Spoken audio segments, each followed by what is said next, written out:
안녕하세요. 날마다 주께로 2월 3일 말씀 묵상 보도록 하겠습니다. 오늘 본문은 고린도전서 1장 1절에서 9절 말씀입니다.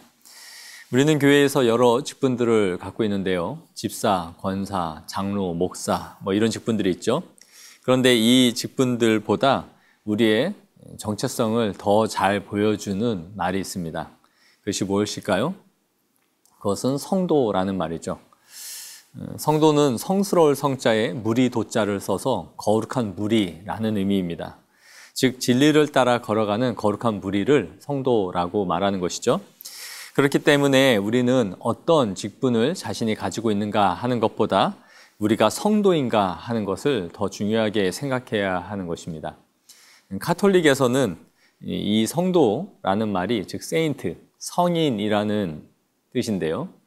카톨릭은 아무나 성인의 호칭을 주지 않습니다. 그들의 공적에 따라서 중요한 업적을 남긴 사람들만을 성 누구누구, 성 베드로, 성 어거스틴이라고 부르죠. 그러나 성경에 의하면 우리는 모두 성도라고 말하고 있는 거예요. 즉 우리를 거룩한 무리라고 말해주는 것이죠. 오늘부터 고린도전서를 우리가 살펴보게 되는데요. 고린도 교회에는 참 많은 문제들을 갖고 있는 교회였습니다. 우상 제물의 문제, 음란의 문제, 또 당파의 문제, 교회에서 일어날 수 있는 갖가지 많은 문제들을 안고 있는 곳이 바로 고린도 교회였습니다. 우리 관찰지문 1번을 보시면서 계속해서 살펴보도록 하겠습니다. 관찰지문 1번을 보시면 바울은 고린도 교회 사람들을 무엇이라고 부르는지를 묻고 있네요. 2절에 이렇게 말해요. 그리스도 예수 안에서 거룩하여지고 성도라 부르심을 받은 자들, 또 각처에서 우리의 주, 곧 그들과 우리의 주 대신 예수 그리스도의 이름을 부르는 모든 자들이라고 말합니다. 즉 성도를 예수 안에서 거룩함을 입고 예수의 이름을 부르는 모든 자들이라고 규정하고 있습니다. 아주 포괄적이고 광의적인 의미에서 성도를 말해주고 있습니다. 예수님을 자신의 주인으로 모시고 그분을 시인하고 있다면 그들을 모두 성도라고 바울은 말해주고 있는 것이죠.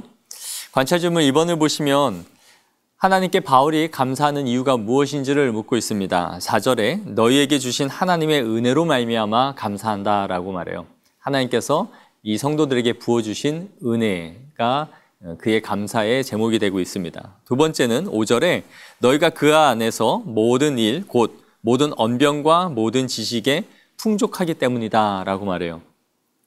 당시 고린도는 헬라 철학의 중심지였습니다. 그래서 논리와 화술이 아주 많이 발달된 지역이었어요. 그럼에도 고린도 교회 성도들은 자신들의 지식을 이 언변과 헬라 철학을 위해 사용한 것이 아니라 하나님을 아는 지식에 몰두하고 있었다라는 것을 알 수 있는데 바로 바울이 이 두 가지를 지금 감사하고 있는 것이죠. 관찰지문 3번을 보겠습니다. 바울이 선포하는 그리스도의 증거가 무엇인지를 묻고 있네요. 고린도 교회에 당시에 많은 문제들이 있었다라고 제가 말씀드렸는데요. 그럼에도 불구하고 고린도 교회 안에는 구원의 확증이 있었던 것으로 보여져요. 7절에 더 나아가서 너희가 모든 은사에 부족함이 없었다라고 말을 하고 있습니다. 풍성한 은사가 많은 교회가 고린도 교회였던 것이죠. 은사들의 체험이 많은 성령의 역사가 있는 교회였습니다. 또 7절에 우리 주 예수 그리스도의 나타나심을 기다림이라고 말하고 있어요. 즉 이들에게는 예수님의 오심을 기다리는 재림신앙이 있었던 것이죠. 바울은 고린도 교회 성도들에게 이 편지를 쓰면서 먼저 칭찬을 해주고 있는 것을 볼 수 있어요. 사실 이후에 이어지는 고린도 서신의 많은 내용들은 책망이 이어지는 내용들이 훨씬 많습니다. 바울은 이 고린도 교회의 여러 문제들을 바로잡기 위해서 이 서신을 썼던 것이죠. 그럼에도 이 서론에서는 그들에게 있는 좋은 부분을 지금 칭찬해주고 있는 것이에요. 말씀드린 것처럼 이들 안에는 당파 싸움과 음란의 죄와 또 자신들의 은사 체험을 서로 자랑하는 영적인 교만까지도 갖고 있었던 사람들이 이 고린도 교회 성도들이었습니다. 바울은 고린도 교회에 이 편지를 쓰면서 그럼에도 불구하고 이들을 성도라고 부르고 있다는 것은 참 특이할 만한 일이에요. 이러한 문제들 속에서도 고린도 교회 안에는 여러 은사들이 있었고 하나님을 추구하는 지식이 있었습니다. 그리고 구원의 확증함이 있었던 교회였습니다. 바울은 이 서신을 통해서 고린도 교회 성도들을 책망하고 교정함으로써 이들이 성숙한 또 다시 교정된 바른 성도들로 세워지기를 바라보고 있었던 것이죠. 즉 하나님의 능력으로 이들이 다시 교회가 건강한 모습으로 세워지기를 기대하고 소망하면서 이 서신을 쓰고 있었다라고 볼 수 있어요. 성도라고 현재 합당한 삶을 살아가고 있는 모습이 전혀 아니었지만 바울은 이 서신을 통해서 그들이 변화될 모습을 기대하고 있었다라는 것을 우리가 생각해 보게 됩니다.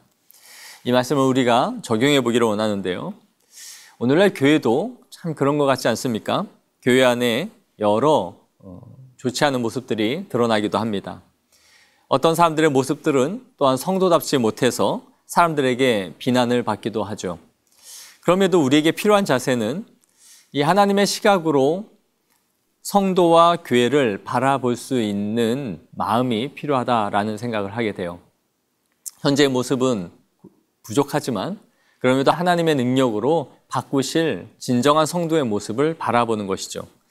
이러한 관점은 사람에 대한 또 교회에 대한 기대와 신뢰가 아니라 하나님의 능력, 즉 교회의 주인이신 교회의 머리 대신 예수 그리스도의 능력을 바라보는 우리의 마음의 태도에 있는 것입니다.